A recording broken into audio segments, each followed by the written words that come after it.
Javne nabavke. Vjerovatno u posljednje vrijeme često čujete ovaj izraz. To je zato što se kroz javne nabavke godišnje potroši skoro 3 milijarde maraka novca kojeg vi uplaćujete kroz poreze. Sa tolikim novcem dolaze i velike prilike za zloupotrebe.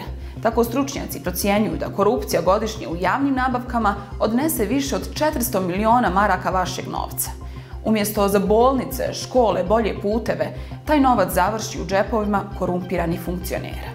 Osim toga, poboljšanje javnih nabavki jedan je od uslova za približavanje Europskoj uniji. Nedavno su usvojene izmjene zakona o javnim nabavkama na koje se godinama čekalo. Ali stručnjaci su ubrzo utvrdili da izmjene nisu dovoljne da spriječe široku korupciju u javnim nabavkama i zaštite novac i interese građana. U ovom videu objašnjavamo šta je unaprijeđeno, ali i šta je preostalo da se uradi kako bi se smanjila korupcija u trošenju milijardi maraka vašeg novca.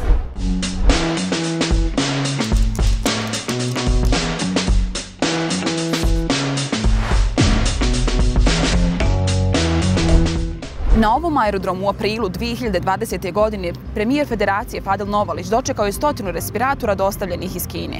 Do tog trenutka javnost nije znala od koga su respiratori kupljeni, koliko su koštali niti koji model od kojeg proizvođača. Zbog hitnosti vlasti u Federaciji odlučile su respiratore nabaviti bez primjene zakona o javnim nabavkama. Građani su tako ostali bez bilo kakve informacije kako se troši njihov novac u trenutku dok strahuju za svoje i živote članova svojih porodica. Ukupna kupovina je 100 komada, ali nažalost nije moglo stati više ovaj avion i narednim letom ćemo iz Pekinga dovući i preostalih 20, tako da je to 100 respiratora koji predstavljaju sami vrh ponude u ovoj branši. Naime, ovo je respirator koji snabdijeva 2 pacijenta odjednom, dakle, što bismo rekli dupli, i sa naših 250 koji imamo, ovo predstavlja sad mogućnost 450 pacijenata i približili smo se, dakle, tom evropskom standardu na 1000 stanovnika. Novinari su uskoro otkrili da su respiratori plaćeni više od 10 miliona maraka, ali i da su nabavljeni od male firme koja se bavi prodajom voća i povrća bez ikakvog prethodnog iskustva u prodaji medicinskih aparata. Zbog ove nabavke se Novaliću i još 3 osobe trenutno sudi. Nedostatak transparentnosti u ovoj, ali i drugim ranijim nabavkama razlog je zašto se već nekoliko godina insistira na boljim pravilima za provođenje nabavki.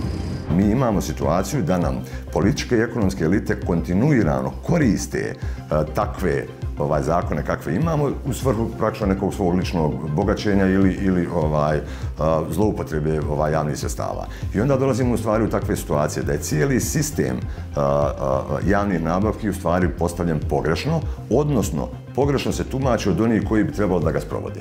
Najčešće nepravilnosti i nedostaci prilikom javnih nabavki odnose se na namještanje poslova i netransparentnost. Manjak transparentnosti otežava novinarima, građanima i organizacijama koje nadgledaju nabavke da na vrijeme primijete zloupotrebe. Osim što može biti krivično djelo, namještanje poslova obično znači da će građani skuplje platiti trošak, a neće dobiti dovoljno kvalitetne ceste, škole ili bolnice. U ovom videu ćemo objasniti neke od najčešćih načina zloupotrebe nabavki. Zbog brojnih zloupotreba, rasipanja novca građana, izmjene zakona bile su ključne u borbi protiv korupcije. Ali je to trajalo isuviše dugo. Parlament Bosne i Hercegovine je tek nakon 5-godišnjeg procesa krajem augusta ove godine usvojio izmjene zakona o javnim nabavkama. Usvajanje znači da je Bosna i Hercegovina ispunila jedan od 4 ključna zakona među prioritetima za početak približavanja Europskoj uniji. Usvajanje ovih izmjena jedan su od glavnih razloga zašto je Bosna i Hercegovina nedavno dobila preporuku za status kandidata za članstvo u Europskoj uniji. Međutim, organizacije koje se bave nadgledanjem javnih nabavki u Bosni i Hercegovini smatraju da izmjene nisu donijele dovoljno dobre promjene da se suzbije korupcija i da su i dalje ostavile previše prostora za zloupotrebe. Ali prije nego pređemo na izmjene koje su usvojene, hajde prvo da objasnimo šta su sve javne nabavke. Kada država prikupi novac od poreza i drugih prihoda, ona ga troši na nekoliko načina. Nakon što isplate plate i plate ratu kredita, gotovo sav preostali novac iz budžeta mora proći kroz proces javnih nabavki. Sve institucije i najveći broj javnih kompanija u Bosni i Hercegovini na svim nivoima dužni su provoditi javne nabavke. Najjednostavnije rečeno, država objavi šta želi da kupi, a onda se privatne kompanije natječu da dobiju posao. Ideja je da kroz konkurenciju dobiju najbolje cijene i najkvalitetniju uslugu. Tri su glavne vrste troškova: za robu, usluge i radove. Roba može biti sve od igle do lokomotive, usluge mogu biti popravka računara u nekoj opštini ili bilo kakav rad koji ne podrazumijeva fizički proizvod. Radovi se najčešće odnose na građevinske, poput izgradnje autoputeva ili javnih objekata kao što su vrtići, bolnice ili škole. U teoriji, javna nabavka mora biti sprovedena uz najmanje troškove i najefikasniju vrstu postupaka te tačno predviđeni vremenski period. U praksi, vrlo često su rokovi probijeni, a troškovi su veći od potrebnih. Sve javne nabavke moraju se predvidjeti u planu koji se objavljuje na portalu javnih nabavki, ali veliki broj institucija ne poštuje ovu zakonsku obavezu. Nabavke se također moraju objaviti na portalu kako bi se firmama dalo do znanja da mogu da se takmiče cijenom, radom i kvalitetom svojih usluga. Naša država godišnje na javnim nabavkama potroši između 2,5 i 3 milijarde maraka.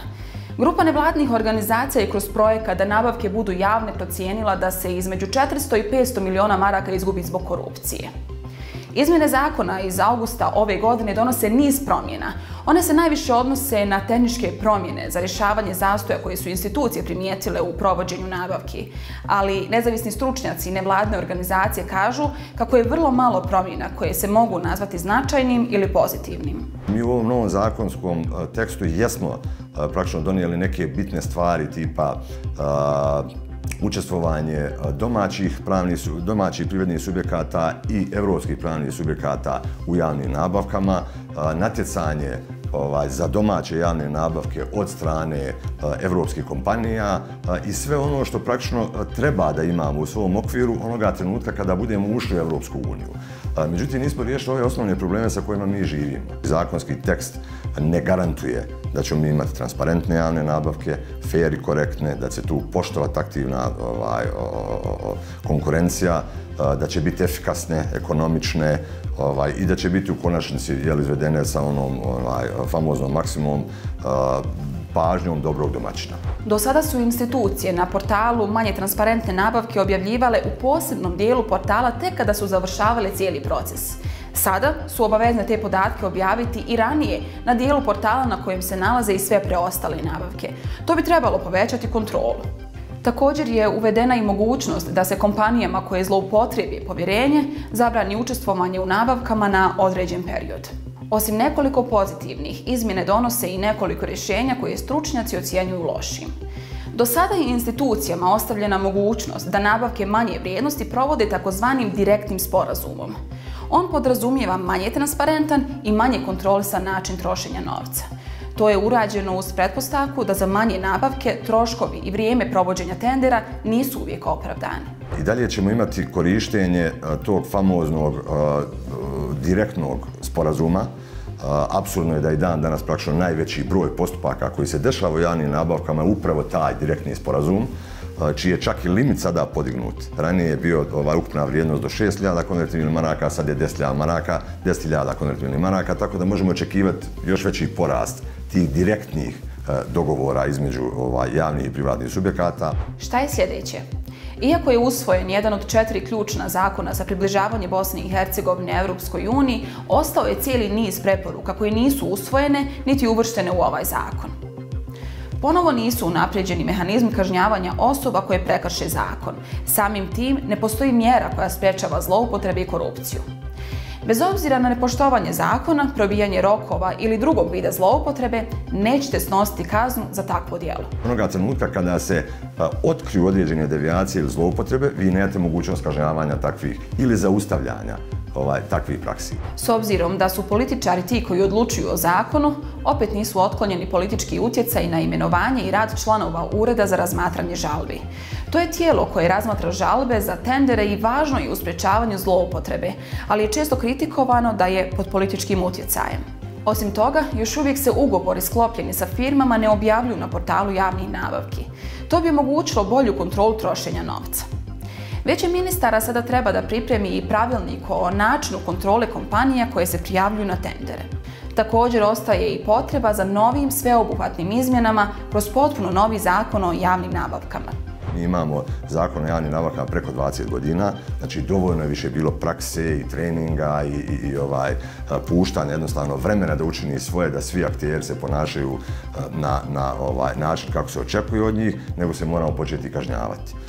Bez adekvatne sankcije kojom bi se praktično s jedne strane kaznio taj koji je uradio određenu nezakonitu radnju, a s druge strane upozorili svi oni koji namjeravaju to da urade. Mi nećemo imati praktično sistem javnih nabavki koji će odgovarati ne Evropi, nego građanima Bosne i Hercegovine. Ako vas zanima više detalja o javnim nabavkama, možete ih pronaći u linku ispod ovog videa. Da biste dobijali obavijesti o novim videima sa objašnjenjima važnih zakona i procesa u društvu, pretplatite se besplatno na YouTube kanal BIRN Bosne i Hercegovine.